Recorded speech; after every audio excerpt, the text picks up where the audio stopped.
Eu passo a palavra ao Divaldo Pereira Franco.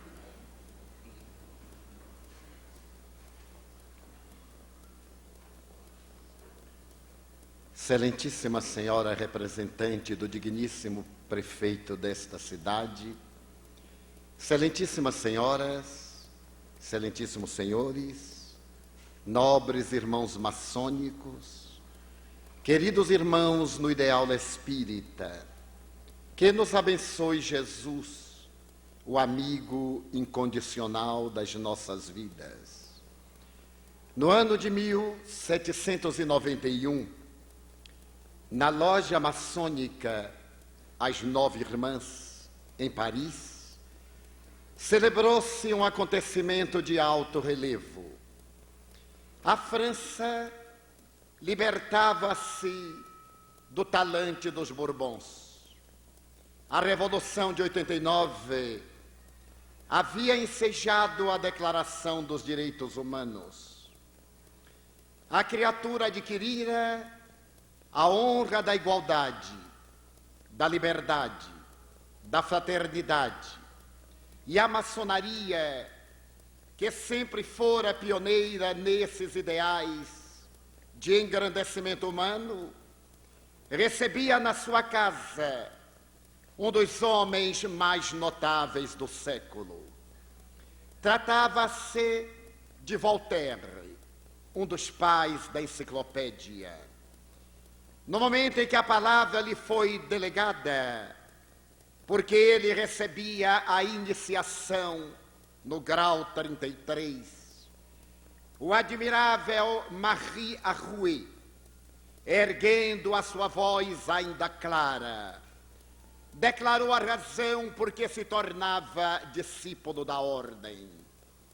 Naquela solenidade, para que tenhamos a ideia da sua magnitude, encontravam-se representantes de Catarina da Rússia, do rei da Inglaterra, das altas personalidades francesas, e no Oriente estavam colocadas as bandeiras representativas das cortes europeias.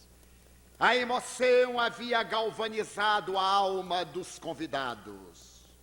Tratava-se de uma reunião branca, em que os não iniciados tomavam parte. E aquele homem octogenário, sobre cujos ombros repousavam a cultura, a sabedoria e os direitos da criatura humana, prosseguiu o seu memorável discurso. Faço-me maçom, porque encontrei nesta ordem sagrada os ideais da dignidade humana. Aqui eu tive a oportunidade de aprender a amar e a respeitar a criatura humana. Nesta casa, que abre as suas portas aos ideais revolucionários, aprendi também a amar a Deus. Invariavelmente disse que eu não acredito em Deus, e é uma verdade. Eu não acredito em Deus, aquele que os homens fizeram, mas eu acredito em Deus, aquele que fez os homens. A palavra luminífera de Voltaire, em um improviso memorável, durante 2 horas, emocionou as personalidades mais ilustres que ali se encontravam. Ao terminar o admirável discurso, ele foi homenageado pelo jovem Benjamin Franklin. E se escreveria mais tarde que se estava no limiar de uma nova era. Franklin, o jovem, representava os ideais da futura tecnologia. Com Voltaire, encerrava-se toda uma era de realizações grandiosas de nobreza, de desenvolvimentos elevados que constituíam o passado. E desde aquele momento, a maçonaria, através dos seus landmarks, guardaria no recesso dos seus estatutos a veneranda figura de Voltaire como dos mais gloriosos marcos da sua história contemporânea. Foi Abraham Lincoln, presidente dos Estados Unidos da América, quem teve a oportunidade de dizer que a maçonaria é uma ordem filantrópica de natureza social, que agasalha no seu seio as almas idealistas, que não tem prioridade religiosa, mas alberga todas as religiões. E em um momento de grande inspiração, ele terminou dizendo que a maçonaria representava um dos mais altos ideais da humanidade, erguendo a sua bandeira de defesa dos direitos da criatura humana e trabalhando pela felicidade geral de todos os povos. No Brasil, entre outros, Rui Barbosa teria oportunidade de dizer: onde florescem os ensinamentos maçônicos, não vicejam a ditadura, a soberania dos poderes arbitrários, nem a dominação daqueles conquistadores violentos que denigrem a condição da criatura humana. Tem razão Voltaire, Abraham Lincoln e Rui Barbosa, porque a maçonaria, por definição, é uma instituição filosófica, filantrópica, que tem por base a crença em Deus e, por consequência, na imortalidade da alma e na solidariedade humana. Nas suas reuniões, consagra-se o direito da liberdade e proclama-se a necessidade altruística da fé, objetivando essencialmente a dignificação da criatura ideal. A maçonaria tem as suas origens mais remotas na história do passado, desde os períodos recuados da Babilônia, da Síria, da Caldeia, na Mesopotâmia.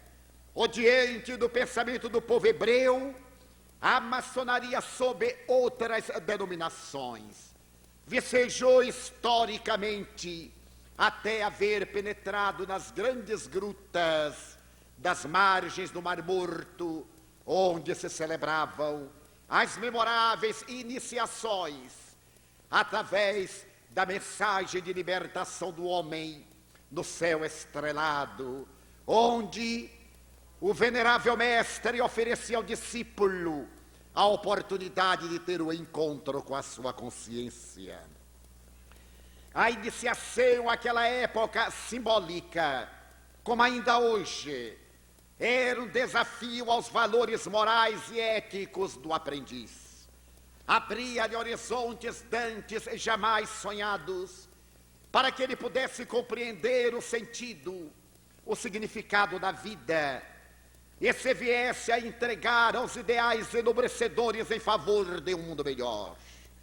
A iniciação, na intimidade das grandes cavernas que circundam o Mar Morto, apresentava a ideia ancestral da origem do mundo, da criatura humana, através dos 4 elementos essenciais, mais tarde considerados elementos hipostáticos na Idade Média, em que o ser se levantava do chão, após rastejar, atravessava as labaredas de fogo, escutava as águas cantantes que jorravam do Oriente e sentia a doce brisa do vento perpassando-lhe pelos cabelos, até vencer os impulsos, domar o touro bravo das paixões e caminhar na direção de Ísis, de Osíris, para poder, diante do falo sagrado, perceber a grandiosidade da vida e a finalidade da entrega à criatura humana. Naquela oportunidade, fundamentando seus alicerces essenciais no Pentateuco mosaico, de onde retiram as bases do Templo de Salomão, para poder estabelecer as diretrizes do futuro, esta ordem sagrada, na tradição de todos os estudiosos da história, vai estabelecer que o universo provém da realidade de um olho que tudo vê, através de um triângulo, e que pode medir a realidade da vida com a perfeição do compasso. Da sua simbologia grandiosa, para poder vencer a ignorância ancestral e preservar na intimidade das almas esse sentido puro de união, de identidade e de perfeita manifestação do Espírito Divino no íntimo de cada ser. Mais tarde, naturalmente, quando se estabelecem na Idade Média os poderes discricionários dos senhores feudais, quando se levantam os ditadores, e quando as doutrinas religiosas da ortodoxia ancestral proclamam a sua soberania sobre os destinos, a ordem maçônica levanta-se para poder defender o direito dos fracos, dos operários, já que a palavra maçom em francês é obreiro, para que ele tivesse a oportunidade também de trabalhar de erguer as catedrais, os templos da fé, não apenas no mundo exterior, mas também na intimidade dos seus sentimentos. E a história nos conta que em todas as épocas depois do cristianismo e a partir do período medieval, a maçonaria levantou-se sempre contra quaisquer manifestações de arbitrariedades humanas. No Brasil, Dom Pedro I, por exemplo, recebeu em Niterói, na loja maçônica, o grau 33, ao lado do admirável Andrada e Silva. E quando foi necessário dar o grito de que ficaria em a nacionalidade brasileira, ele esteve assessorado por admiráveis maçons, que lhe deram o prestígio e a coragem para romper os vínculos com Portugal e, mais tarde, arrancar o país do estado de colônia para dar-lhe a independência. Na Bahia, onde sempre os ideais da liberdade vicejaram, precedendo as grandes horas revolucionárias da nacionalidade brasileira, a Revolução dos Alfaiates de 1816 havia sido estimulada pela loja maçônica, que tinha as suas dependências na ladeira da Barra. Na intimidade dos santuários, onde se celebrava a comunhão com as entidades superiores da vida, e se trabalhava a realidade da criatura humana, também o direito da liberdade encontrava um campo especial.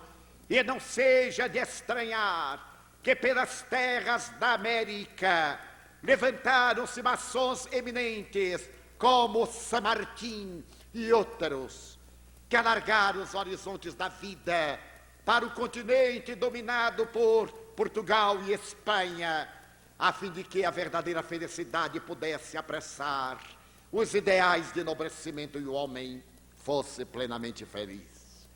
Com este ligeiro histórico, pretendemos homenagear a loja que celebra o seu 30º aniversário em uma hora de tantos conflitos da sociedade, em um momento de tantas dificuldades, de problemas, em que a tecnologia conduziu o homem às estrelas, mas não logrou libertá-lo do pau das paixões.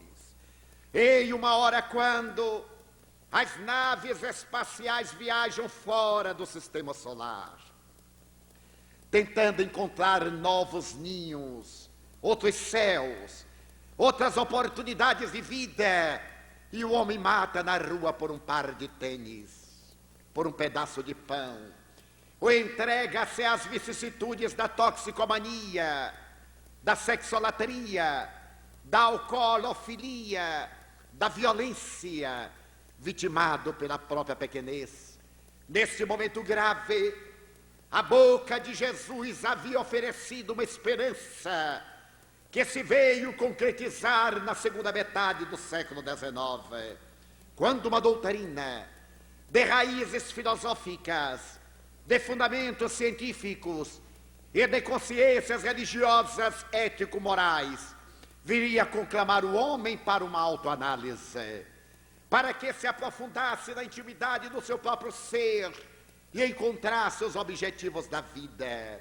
Allan Kardec, o grande codificador da doutrina espírita, que foi considerado maçom, mas que em realidade não se pôde encontrar nos traços biográficos uma documentação probatória, o que de maneira nenhuma diminui a grandeza nem a grandiosidade da maçonaria, mas que era amigo de maçons eminentes, graças ao que foi encontrado na sua casa o comprovante de alguns dos instrumentos da maçonaria, que certamente lhe foram doados por amigos muito chegados, inclusive o avental, com que os maçons celebram seu culto na intimidade dos seus templos. Allan Kardec ensejou a criatura humana a visão de um mundo feliz através da descoberta da própria consciência. Ciência que estuda a origem, a natureza, o destino dos espíritos e as relações que existem entre o mundo espiritual e o mundo corporal. O espiritismo É uma filosofia de visão otimista que leva a criatura ao relacionamento ótimo entre o seu próximo, ele e a divindade, oferecendo-lhe na imortalidade a base para a luta e na ética do Evangelho de Jesus os meios de comportar-se de maneira feliz, dignificadora no relacionamento interpessoal, na comunidade na qual se encontra situado. As duas doutrinas, não obstante com diretrizes diferentes, objetivam o mesmo fim: tornar a criatura humana plenamente feliz. E Allan Kardec, conforme se lê o Livro dos Espíritos, na questão 621, teve ocasião de interrogar as entidades venerandas, onde se encontra escrita a lei de Deus. E as entidades redarguiram na consciência, por ser a consciência da criatura o reflexo da consciência cósmica, por ser o homem o verdadeiro santuário da divindade, por significar esse ser que evoluciona, a grande meta, a finalidade, o objetivo, o significado da vida. Eis que, mais tarde, 100 anos depois de Allan Kardec, a psicologia, realizando um périplo de evolução, vai estabelecer com Carl Gustav Jung que é o momento culminante da evolução antropológica, sociológica, psicológica do ser é o momento da aquisição da consciência. A maçonaria trabalhando os seus discípulos, lapidando a pedra bruta até torná-la uma pedra lisa, trabalhada, tem como meta essencial fazer que o aprendiz aprimore o caráter, que ele, através do tronco da solidariedade, atenda às viúvas, aos órfãos, aos sofredores, que seja uma pessoa de ideal e esteja à frente dos momentos dignificantes da humanidade. O Espiritismo, bebendo na mesma fonte generosa do Evangelho de Jesus, estabelece que, idealmente, a criatura é aquela que tem o valor de reconhecer que pode evoluir cada dia mais, trabalhando-se para ser hoje melhor do que ontem e amanhã melhor do que hoje. O que equivale dizer ascendendo, lapidando as imperfeições, quebrando as arestas, e nesse atrito do dia a dia, facultando o desabrochar da divindade dentro dele, por cujo único caminho ele pode encontrar a plenitude. Odiernamente, a psicologia estabeleceu que a pessoa, do ponto de vista psicanalítico, é constituída por 4 elementos essenciais: a consciência, a personalidade, a identidade e o conhecimento. A consciência, do ponto de vista psicológico, é o momento em que o ego identifica os conteúdos psíquicos na medida em que tem conhecimento deles. Equivale dizer que somente seremos pessoas de consciência quando podemos identificar todas as nossas aspirações, quando podemos penetrar na intimidade das nossas realizações passadas e olhar para frente sem conflitos, sem desequilíbrios, com uma perfeita tranquilidade, identificando o que devemos fazer, o que podemos fazer e quando deveremos realizar. A visão de consciência junguiana supera a velha tradição do conhecimento.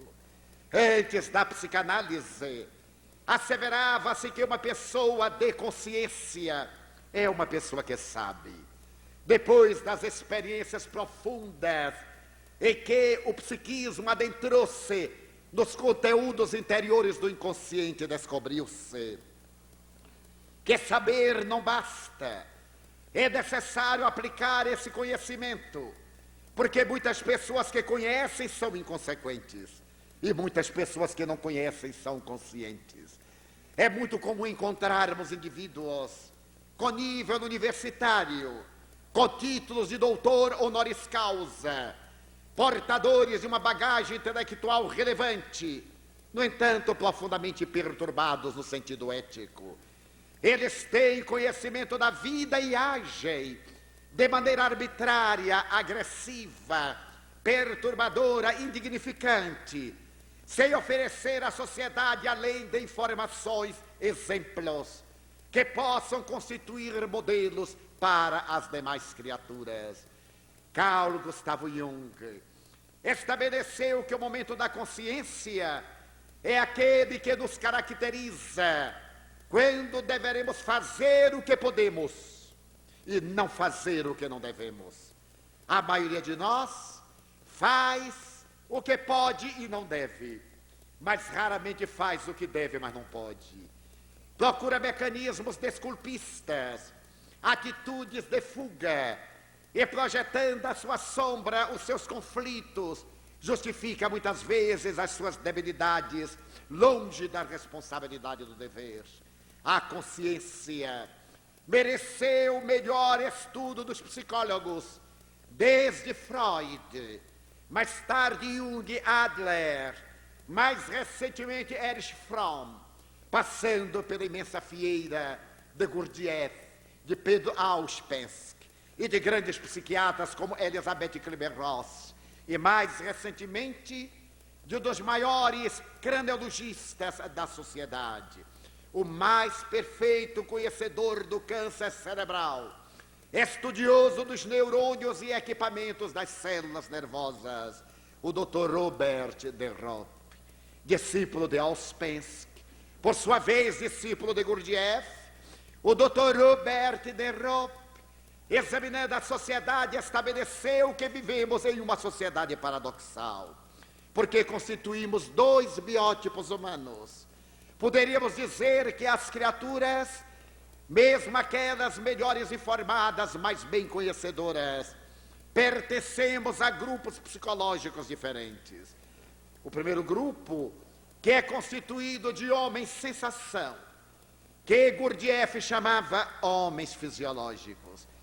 Pessoas que comem, que dormem, que atuam no sexo, pessoas que se entregam aos disparates do prazer, os hedonistas, aqueles que perderam o significado e o engrandecimento da vida, aqueles que deixaram de se interessar pela sociedade e pela promoção da sua realidade, e que esses biótipos constituem a maioria da humanidade. Nós poderemos vê-los caracterizados pelo egoísmo. Desde que eles estejam bem, tudo em sua volta deve estar muito bem. Esses biótipos são indivíduos que obstaculizam o progresso da própria sociedade. Mas ao lado deles existe, em pequena fração, aqueles que somos os homens psicológicos, os que, apesar de comerem, de dormirem, de usarem o sexo, também cultivam os ideais de enobrecimento humano. Somos aqueles que nos interessamos pela promoção social, pelo progresso da criatura, que trabalhamos a sacrifício para que os dias da terra sejam melhores, mais relevantes, mais dignificadores. Somos aqueles que sentimos que a felicidade verdadeira somente é possível quando os que estão à nossa volta são realmente felizes. Como diria hoje a psicologia transacional: você está bem? Então eu estou bem. A nossa felicidade depende essencialmente da felicidade alheia, porque aquele que aspira a uma felicidade ideal, pessoal, isolada, não se desenvolveu psicologicamente. Ainda é uma criatura imatura, ainda é escrava das suas paixões e limites, das suas vicissitudes e do seu grau de inferioridade. Somente quando ele percebe que a sociedade vai evoluindo com a sua contribuição, é que se sente planificado, realizado, verdadeiramente no alto nível de consciência. Graças a isso, o Dr. Robert de Ropp estabeleceu que nós vivemos em 5 níveis de consciências diferentes, patamares de evolução. O primeiro nível é o nível primitivo, onde estão aquelas pessoas que ele chama em estado de consciência de sono, sem sonho, pessoas que se bastam com as necessidades fisiológicas. Se nós lhes falamos em determinados ideais, eles não têm interesse. Os seus ideais giram em torno do ego. Para eles, a vida essencialmente diz respeito à sua realidade pessoal. E por isso estão em um estado de sono sem sonho, onde as aspirações ainda não se desenvolveram. Inelutavelmente, diz o Dr. Robert de Ropp, que é reencarnacionista, este ser evolui, ele muda de patamar, e na segunda etapa ele é alguém que, embora se encontre na consciência de sono, ele tem verdadeiros momentos de sonho. Para que bem entendamos, o Dr. de Ropp diz que o espírito, quando mergulha na carne, a semelhança de uma pessoa que se adentra no escafandro, perde um pouco das suas possibilidades psíquicas. Ele entra no estado de bloqueio da razão. E quando não é um ser evoluído, ele permanece adormecido para os ideais de nobreza. Mas na segunda etapa, ele tem verdadeiros insights, vislumbres, sonhos. Ele já adere a qualquer corporação, a um trabalho de ajuda humana. Ele luta e torce por um clube, por uma doutrina religiosa, colabora numa quermesse, num baile de beneficência, num almoço de ajuda fraterna. Ele começa a sair de si, ele sonha com uma realidade maior. Inevitavelmente, ele passa agora a um terceiro patamar, que é a consciência de sono, desperta. Ele já se pergunta: quem sou eu? Para que eu estou na Terra? Qual é o objetivo da minha vida? Depois que eu venha a morrer, o que acontecerá comigo? Será que a vida termina na sepultura? Ou que depois da vida existe vida? Nos patamares anteriores, a criatura não tem qualquer interesse, ou aceita uma doutrina de maneira cega e irracional, que não lhe exige qualquer esforço físico ou mental, ou simplesmente deixa de crer. É um acomodado que aceita essa postura de maneira irrelevante, inconsequente. Mas quando ele desperta para a vida, é importante dar um sentido maior à sua realidade, porque a vida física, por mais longa que pareça, é sempre tão breve. A vida física, por mais admirável que se nos apresente, tem a sua origem, mas ela também tem o seu término. É o momento da desarticulação biológica de que nenhum de nós se pode evadir. Quando atinge a terceira etapa de consciência de sono, desperta. O indivíduo já se entrega a qualquer labor. Ele não se contenta mais com aquilo que faz em torno de si, da família. Ele percebe horizontes mais amplos e, ao identificá-los, ele atira-se para tornar a sociedade melhor, maior, mais ditosa.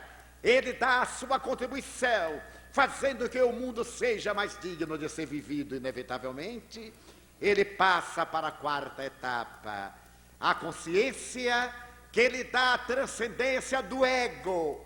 Eu sou importante, mas a minha importância está na razão direta da importância que eu atribua. A minha importância vale todo investimento nenhum que eu aplique a mim mesmo. Nesse momento da transcendência do ego, ele deixa de viver os seus interesses apaixonados e passa a viver os interesses da comunidade, cumprindo com seus deveres. Esse indivíduo agiganta a sua consciência, ele elastece a sua capacidade de ser e de realizar, e penetra no quinto nível de consciência, que é a consciência cósmica. Aquela consciência que se reportava o apóstolo Paulo: já não sou eu quem vivo, é Cristo que vive em mim. Ó Madre Teresa de Calcutá, a minha vida tem um sentido.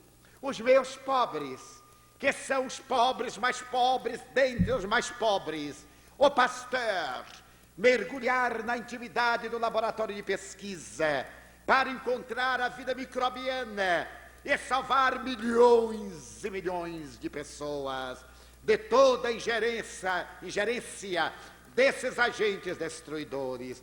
Ou de Marie Curie, com as mãos queimadas pela radiação do urânio, pedir às pessoas: deixe-me trabalhar. Eu necessito de trabalhar, chega de banquetes e de homenagens. Eu sou uma cientista, eu necessito de trabalhar. E volta ao seu pequeno e modesto laboratório no interior da Sorbonne, em um barracão sem aquecimento, e entrega-se às suas pesquisas na área da física nuclear, e ganha pela primeira vez na história um segundo prêmio Nobel, vindo a morrer em consequência da sua dedicação à humanidade. É a consciência cósmica, aquela mesma consciência que levou Albert Schweitzer a abandonar a Europa, ele que se dedicava integralmente à música de órgão, a Wagner, aos mais admiráveis compositores, considerado o maior intérprete de órgão medieval, a abandonar tudo para cuidar dos negros de 13 tribos do antigo Congo belga. E de lá do silêncio da África equatorial francesa, em Le Barrené, ele fazer uma solicitação à Europa: mandem-me um marceneiro ou um carpinteiro para ajudar-me a construir a maternidade para os tuberculosos e os rancenianos, que têm necessidade de dar vida a outras vidas, porque as minhas mãos, que se dedicam à cirurgia, estão trêmulas de compulsar o machado, a enxó, o martelo, o serrote, e eu necessito de ter equilíbrio para salvar vidas. Ele penetrou nesse alto nível de consciência, o quinto patamar, a consciência cósmica que nos aguarda, a doutrina espírita. Trabalhando o homem integral, veio propor-lhe a reforma interior, baseando-se no Evangelho de Jesus e estabelecendo como meta prioritária o amor, neste momento em que os conflitos de toda natureza explodem, através da violência urbana, consequência inevitável das nossas pequenas violências. Vivemos o momento das arbitrariedades, em que autoridades, com exceções, perdem a diretriz da dignidade e tornam-se exemplos de corrupção e de mau exemplo. Até o cidadão, que desestimulado da luta pela nobreza, entrega-se também aos desajustes e deixa-se arrastar pela onda avassaladora do desequilíbrio, atingindo altos e alarmantes índices de desajuste social, de agressividade, de desinteresse, de violência, sob todos os aspectos considerados. Neste momento, portanto, caótico, o Espiritismo veio proclamar a urgência do verbo amar, veio repetir a lição de Jesus Cristo, quando interrogado a respeito do que era necessário para entrar no reino dos céus. Ele respondeu assertivamente, dizendo que era o amor a Deus, acima de todas as coisas, a esse supremo arquiteto do universo que tudo fez justo e perfeito, ao próximo, mas também a si mesmo. A proposta de Cristo é tão psicológica que a eminente psicanalista, a doutora Hannah Weiss, assevera ser ele o mais notável psicoterapeuta da humanidade, embora ela seja ateia. Reconhece nele o protótipo do psicoterapeuta, que penetra na intimidade da consciência do indivíduo, desperta, arranca do seu estado de sono para premiar a vida com esse grande contributo do Deus interno, que é o amor, que se exterioriza no intercâmbio da sobrevivência afetiva. Hoje, quando a psicologia transpessoal, também chamada quarta força, reclama o direito da autoestima e estabelece como fundamento da vida psicológica e da saúde integral o amor, muitas pessoas surpreendem-se. Recordamos-nos, por exemplo, que a admirável psicóloga norte-americana, doutora Louise Hay, depois de haver experimentado as várias vicissitudes de uma vida dissoluta, conforme ela mesma confessa, em um retrato autobiográfico, ela diz: fui estuprada aos 5 anos de idade.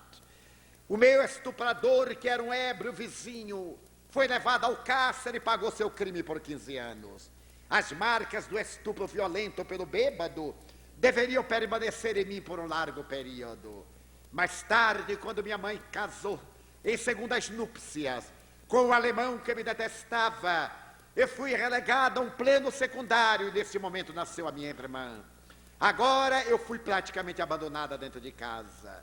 Eu podia ser chamada a menina do último pedaço de bolo. O meu sonho era comer um pedaço de bolo de chocolate em um aniversário, uma festa, na escola, na igreja. Ficava sempre no último lugar na fila, mas quando eu chegava encontrava apenas o prato vazio. Fui trabalhar num bar, e nesse bar fui violentada N vezes. Fui usada por toda a clientela masculina. Quando eu completei 15 anos, resolvi abandonar Los Angeles. Com uma colega viajei na direção de Chicago e disse à minha mãe: eu voltarei logo. E demorei 39 anos para voltar. Graças às marcas psicológicas da minha vida, eu fui tornar-me modelo de modas. Era uma jovem esguia bonita. Progredi, tornei-me modelo fotográfico. Ganhei o dinheiro que quis. Entreguei-me, de certo modo, para ser acompanhante de executivos solitários. Cobrava $1000. Também me permitia fazer o que ele necessitasse ou quisesse. Eu não tinha respeito humano, não tinha autoestima. A vida para mim não tinha significado. Eu possuía um apartamento em Nova York e o outro na Côte d'Azur. Possuía um automóvel melhor modelo, casacos de mink e de Vison, mas não me possuía a mim mesmo. Foi um dia como outro qualquer. Passando por Central Park em Manhattan, detive-me à porta de uma igreja e entrei. Uma igreja reformada. Sentei-me num dos seus bancos enquanto alguém tocava o órgão e ensaiava um coral. A melodia penetrou-me. Ela internou-se na minha vida. E a partir daquele momento eu me perguntei: quem é você, Luísa? O que é que você pretende da vida? Qual é o sentido da vida? Você é desventurada, você não se ama. Pela primeira vez eu chorei nos últimos anos. Chorei e tive o meu autoencontro. Eu descobri que não era uma viciada, não era uma pervertida. Eu apenas não me estimava. Eu me entregava às vicissitudes como uma forma de autodestruição, de vingança contra a sociedade que me parecia ter sido injusta. Voltei àquela igreja, comovi-me e resolvi mudar. Era necessário que eu me amasse. Como eu poderia amar alguém se eu a mim mesma não me amava? O auto-amor é relevante. Quando nós amamos aos outros e não nos amamos, realizamos mecanismos de transferência. Somente quem se ama é capaz de amar. Somente quem está rico de esperança pode derramar a claridade do amor. Então, depois de estudar psicologia, eu quis ser terapeuta de um grande número de mulheres como eu e de pessoas que haviam perdido a autoestima, o respeito humano. E hoje, a doutora Louise Hay é considerada a melhor psicoterapeuta americana. Seus livros são vendidos aos milhões de exemplares. Ela já está traduzida em mais de 80 idiomas. Voltou a Los Angeles 39 anos depois. Encontrou a mãe viúva, semi-cega, semi-surda. E ela nota com a lealdade de uma pessoa que se encontrou a si mesma. Eu não amava essa mulher que me desamou, que me desrespeitou, que me ensinou a não ter respeito por mim mesma. Mas quando eu a vi, era minha mãe. E por estima a mim, eu passei a estimá-la. Levei a uma cirurgia de catarata. Levei-a a um tratamento auditivo. Coloquei no aparelho. É claro que eu não amo essa mulher. Eu a estimo. Somos duas velhas amigas. A doutora Luísa está com quase 70 anos. Sua mãe com 90. Moramos juntas. Somos boas amigas, relacionamos-nos, dialogamos. graças à técnica terapêutica que ela descobriu, a terapia do espelho, em que a criatura se examina à semelhança de Narciso, ou à semelhança de Dorian Gray, em que a pessoa procura ocultar a sua face, e o retrato é que envelhece, mas a personalidade continua estereotipada, exterior. Então os psicólogos dizem, a pessoa é um ser constituído de 4 elementos, repetindo: a consciência, a personalidade, a identidade, o conhecimento. Ora, a consciência é essa percepção de realidade. Eu só devo fazer o que posso fazer quando devo fazer. Não é fazer quando eu quero e não posso. Ou fazer quando eu posso, mas não devo. Seria uma violência. Realizar no momento adequado. Ter consciência dos deveres. A segunda parte constitutiva da pessoa é a personalidade. Todos nós somos personalidades várias. Há pessoas que quando trocam de roupa, também trocam de personalidade. Em casa, são pessoas comuns, pessoas simples, joviais. Mas quando vão a uma festa, ao banquete, usam traje de gala, mudam de personalidade, tomam empáfia, adquirem uma posição soberana. E a gente se imagina para fulano, vê? Ele muda, porque personalidade é máscara. Vem da palavra grega persona, a máscara que os atores colocavam na face para traduzir aqueles a quem representavam e ao mesmo tempo para poder projetar a voz. No anfiteatro grego, a personalidade em nossa sociedade parece muito importante. A maioria das pessoas hoje diz, não, nós temos que parecer. Não é muito importante ser, dizem eles, mas é o que nós parecemos. Daí nós somos pessoas neuróticas, porque parecemos uma coisa, mas somos outra. Quantas vezes dizemos, aquele casal é um casal ideal. Imagine como se beija de público e como se odeia dentro de casa. Ali é a personalidade, é a projeção da imagem, é a sombra, é para estar bem socialmente. A personalidade é qualquer uma coisa que nós vamos realizando para impressionar. É a viagem para fora. Isso constitui parte da criatura humana. A terceira parte constitutiva da pessoa é a identidade. Todos nós nos identificamos com vários fatores. Identificamos-nos com esta arte, com aquele sentido da vida. Nos identificamos com tal e qual dever. Nos identificamos com este ou aquele prazer, esse ou aquele desporto. Nos identificamos com fulano ou beltrano. Todos temos uma identificação. Se perguntar, como é seu filho fulano? Bem, ele é um aficionado do futebol, ou do basquetebol, ou das drogas. Agora é mais fácil ser das drogas do que de outra coisa. E como é que é seu marido? Ah, ele é muito mulherengo. E aí a pessoa dá aquele riso conivente de que é uma grande coisa ser mulherengo. Demonstra que ele é um inseguro, é um instável emocionalmente.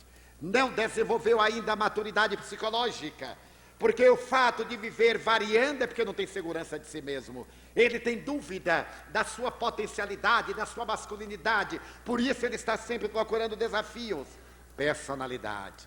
Ele está identificado com o jogo da ilusão. E todos nós, de certo modo, temos a nossa identidade. A identidade com aquilo com o que convivemos e que nos impregna. A quarta parte é o conhecimento, a soma das nossas experiências. O que é que nós sabemos da vida? Qual é a doutrina que nós estudamos, a filosofia que seguimos? Mas esta é a visão psicológica, a doutrina espírita. Igualmente a maçonaria tem uma quinta parte constitutiva da pessoa, que é a individualidade. Se a personalidade é transitória, se o conhecimento é uma fase de experiência, se a identidade é um permanente crescer, o indivíduo é esta realidade eterna, o espírito imortal, que viaja através de várias reencarnações e em cada etapa adquire experiências que vão sendo somadas para constituir a sua individualidade. Eu sou hoje a pessoa Divaldo, a persona que tem estas e aquelas características. Esse conhecimento, essa identidade com o Espiritismo, a consciência do seu direito de ser, de crer, de agir e o dever de não perturbar a ninguém. Mas em realidade, na minha próxima experiência carnal, eu poderia ser Antônio Manuel, Margarida ou Josefa, mas eu serei a síntese de todas as minhas reencarnações. O Espiritismo, iluminando a psicologia, veio dizer que nós somos autores do nosso destino. Somos hoje o resultado das nossas experiências passadas. Seremos amanhã o resultado das nossas experiências futuras. A felicidade está diante de nós, desde que não seja uma felicidade hedonista, imediatista. Essa felicidade que se apoia no ter, mas aquela felicidade que decorre do ser. Em um dos livros sagrados dos Hebreus, o Talmud, há uma história muito peculiar. Narra-se que 2 judeus na terra tinham casas comerciais fronteiriças. Uma estava próxima à outra, em cada uma da qual se encontrava um dos hebreus. Eles eram bons judeus, frequentavam a sinagoga, eram bons pais, bons esposos, bons cidadãos. Mas quando eles chegavam à casa comercial, eram inimigos entre si. Quando o cliente entrava naquela casa, o de cá rebelava-se, erguia a sua voz e gritava contra Deus, blasfemava. Quando alguém entrava na casa deste, aquele erguia a voz desesperado, odiava-o e viviam numa larga pendenga. Porque fossem bons judeus, Jeová teve compaixão de ambos e mandou que um anjo viesse à terra com infinitos poderes para poder modificar aquela estrutura de animosidade injustificável. O anjo desceu, São Miguel Arcanjo, o poderoso, e olhou qual dos dois tinha melhores sentimentos. Aquele dali era mais generoso. São Miguel foi até ele e disse: eu sou o arcanjo São Miguel. Veio em nome de Jeová com uma incumbência muito confortadora. Eu venho dizer-te que é necessário acabar essa briga. Jeová está interessado que ambos se deem as mãos para ganharem a plenitude do reino. Então Jeová mandou que eu te dissesse que ele te dará tudo quanto tu queiras, desde que faças as pazes com o teu irmão. E o judeu disse: mas o que é que eu vou pedir a Jeová? O anjo, o arcanjo, que era muito sábio, disse: pede-lhe dinheiro. Mas quanto eu vou pedir dinheiro? O que tu quiseres. O que tu quiseres, Jeová te dará. Então o judeu brilhou os olhos e disse: então eu pediria $100.000. Naquela época, o Cruzeiro Real e a URV não valiam nada. Mas $100.000, disse-lhe o anjo indagando. Pede-lhe $1 milhão. Pede-lhe $1 bilhão. É a Jeová, pede-lhe o máximo. O judeu disse: eu posso pedir $1 bilhão? Podes. O que tu pedires, Jeová te dará. Pois eu quero $1 bilhão. E já que era tão fácil o negócio, ele perguntou: eu poderia pedir também uma mansão? O anjo disse: pede-lhe 10 mansões, com quadra de tênis, com piscina, como tu imagines. Então o judeu disse: eu quero 10 mansões. E poderia pedir um automóvel? Sim. Não pede as carroças brasileiras, não. Pede 10 Rolls Royce. Mas 10 Rolls Royce? Olha, eu estou desconfiado, hein? Deve ter alguma condição. O anjo disse: é verdade. Há uma pequena condição. Qual é a condição? Jeová disse que tudo quanto tu pedires, ele te dará, mas dará em dobro ao teu amigo. Não, então eu não quero. Imagine, ele vai ficar mais rico do que eu. Mas homem, tu vais ter $1 bilhão e ele terá 2. Tu vais ter 10 mansões, ele terá 20. Vais ter 10 Rolls Royce, ele terá 20, não quero. Mas homem, se a briga é porque ele vende, porque tu vendes, ambos terão uma fortuna incalculável. Ah, sim, mas com essa condição eu não aceito. Eu aceitarei naturalmente se ele continuar na miséria. O anjo disse, isso eu não posso. A minha missão é de paz. E tentou, não o dissuadiu. Quando se cansou, o arcanjo falou-lhe, Vome, queda-te. Infelizmente eu não te posso ajudar. Quando se ia, o judeu reflexionou e disse, volte, por favor. Por favor, diga-me, tudo o que eu pedir a Jeová, ele me dará. Ele te dará. E dará em dobro ao infame do meu inimigo, que vai ser meu amigo. Ele dará em dobro. O Senhor me garante, o anjo disse, eu já te disse. Eu sou arcanjo do reino. A minha palavra não tem volta. Ele dará em dobro ao outro. Dará. Então eu quero uma coisa. Só uma coisa. Eu quero que Jeová me ponha cego deste olho.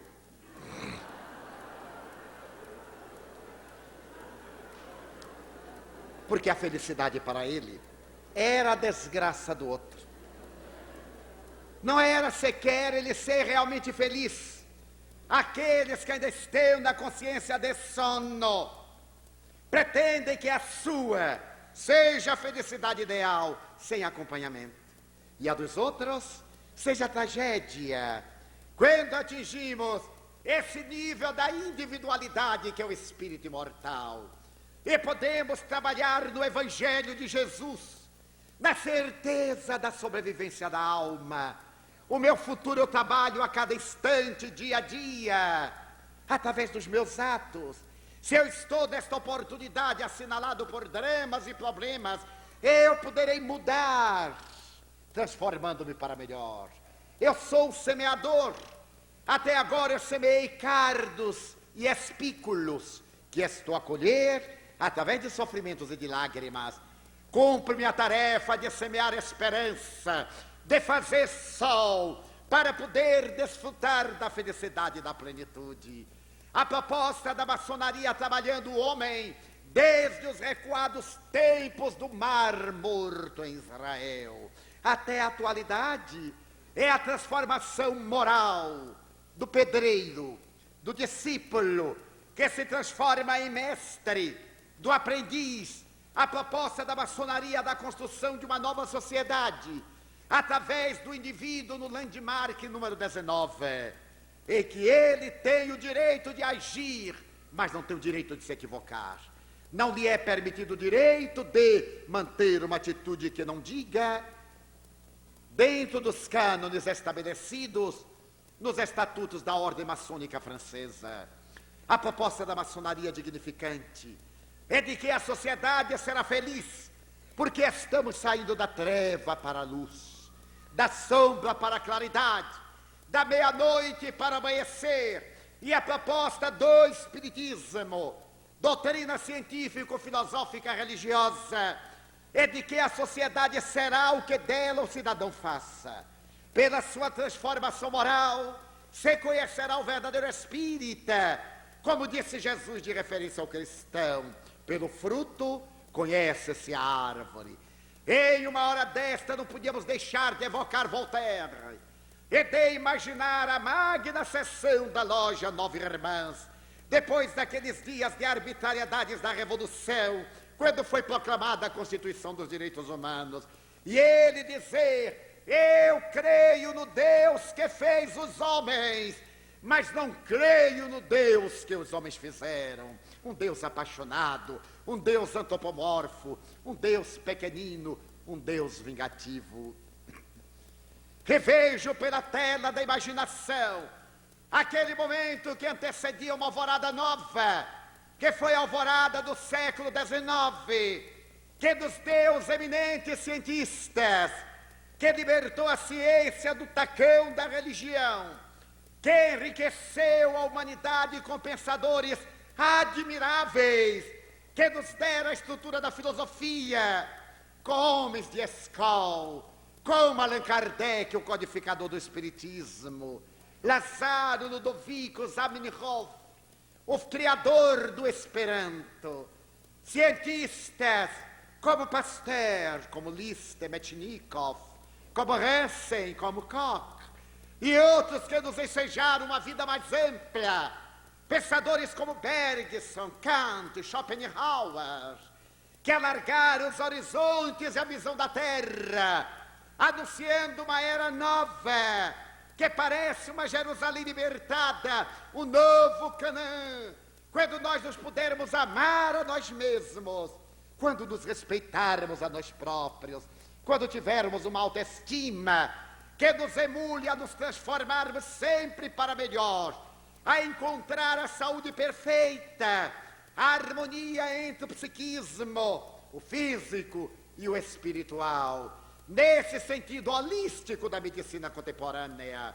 Quando chegarmos a esse ideal, daremos as mãos uns aos outros, e embora o tumulto que reina lá fora, os disparates que dominam nesta noite e as calamidades de cada dia, podermos dizer: ó Supremo Arquiteto do Universo, que tudo fizestes justo e perfeito, eu vos quero louvar. Há tanta coisa maravilhosa para agradecer, há tanta beleza para emocionar, que eu não tenho nada para pedir. Eu quero dar, quero dizer que a vida é bela, é consentida, é digna de ser vivida. Muito obrigado, Senhor, pelo que me deste, pelo que me dás, pelo ar, pelo pão, pela paz. Muito obrigado pela beleza que os meus olhos veem no altar da natureza, olhos que fitam o céu, a terra e o mar, que acompanham a ave ligeira que corre fagueira pelo céu de anil e se detém na terra verde salpicada de flores em tonalidades mil. Muito obrigado, Senhor, porque eu posso ver meu amor. Diante da minha visão, eu contemplo a humanidade, eu vejo a multidão e encontro os cegos, que tropeçam na escuridão, que andam na solidão. Por eles eu oro e a ti eu peço comiseração, porque eu sei que depois desta lida, na outra vida, eles também enxergarão. Muito obrigado, Senhor, pelos ouvidos meus, que me foram dados por Deus, ouvidos que ouvem o tamborilar da chuva no telheiro, a melodia do vento nos ramos do salgueiro e as lágrimas que vertem os olhos do mundo inteiro. Ouvidos que ouvem a música do povo que desce do morro na praça a cantar, a melodia dos imortais que a gente ouve uma vez e não esquece nunca mais, a voz melodiosa, candora melancólica do boiadeiro e a dor que geme e chora no coração do mundo inteiro. Pela minha faculdade de ouvir, pelos surdos eu te quero pedir. Eu sei que depois desta dor no teu reino de amor, eles voltarão a sentir. Muito obrigado pela minha voz, mas também pela voz que ama, que declama, que ensina, que alfabetiza, que ilumina, pela voz que trauteia uma canção e que o teu nome murmura com sentido e emoção. Diante da minha melodia, eu te quero rogar pelos que sofrem de afasia, aqueles que não cantam de noite, os que não falam de dia. Eu sei que depois desta prova, na vida nova, eles cantarão. Muito obrigado pelas minhas mãos, mas também pelas mãos que aram, que semeiam, que agasalham, mãos do amor e de ternura, que libertam da amargura, mãos de caridade, que apertam mãos de solidariedade, mãos de psicografias, de poesias, de sinfonias, de cirurgias, pelas mãos dos adeuses, que limpam feridas, que enxugam lágrimas e dores das vidas, pelas mãos que atendem a velhice, o desamor que no seio embalam, o corpo de um filho alheio sem receio, e pelos pés que me levam a andar. Muito obrigado, Senhor, porque eu posso bailar Diante do meu corpo perfeito eu te quero louvar, porque eu vejo na terra infelizes, aleijados, amputados, marcados, deformados, paralisados, desesperados, que não podem andar. Oro por eles. Eu sei que depois desta expiação, na outra reencarnação, eles também bailarão. Muito obrigado por pelo meu lar. É tão maravilhoso ter um lar. Não é importante se este lar é uma mansão, ou uma tapera, se é um ninho, ou uma casa no caminho, uma favela. Se é um bangalô, seja lá o que for, mas é importante que dentro dele exista a figura do amor de mãe ou de pai, de esposo, de marido, de filho, de irmão, a presença de um amigo, alguém que nos dê a mão. É muito triste quando estamos na solidão, pelo menos a companhia de um cão. Mas se eu não tiver ninguém para me amar, nem um teto para me agasalhar, ou uma cama para me deitar, nem aí reclamarei. Pelo contrário, eu te direi: obrigado, Senhor, porque eu nasci. Muito obrigado, porque eu creio em ti. Pelo teu amor. Obrigado, Senhor, pela sua atenção. Obrigado, Senhor.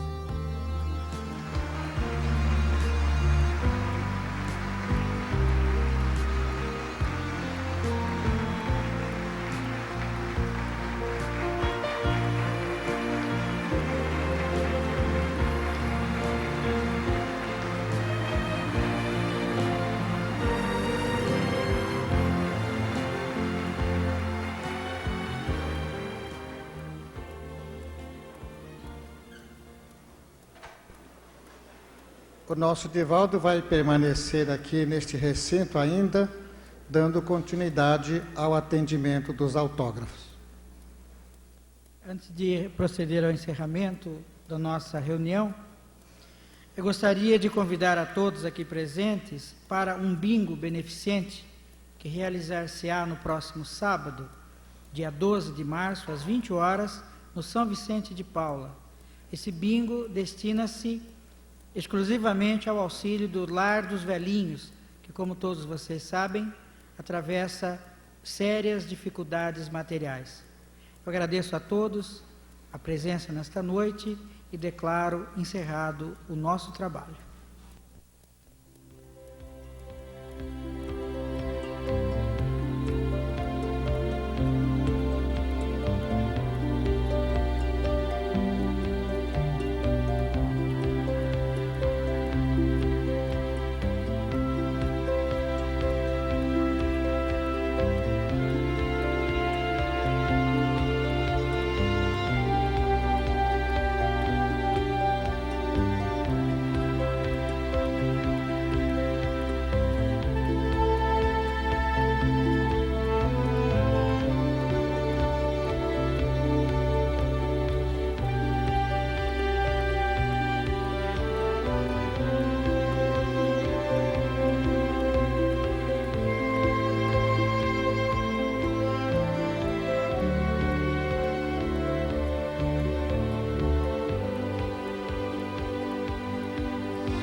vale a pena amar.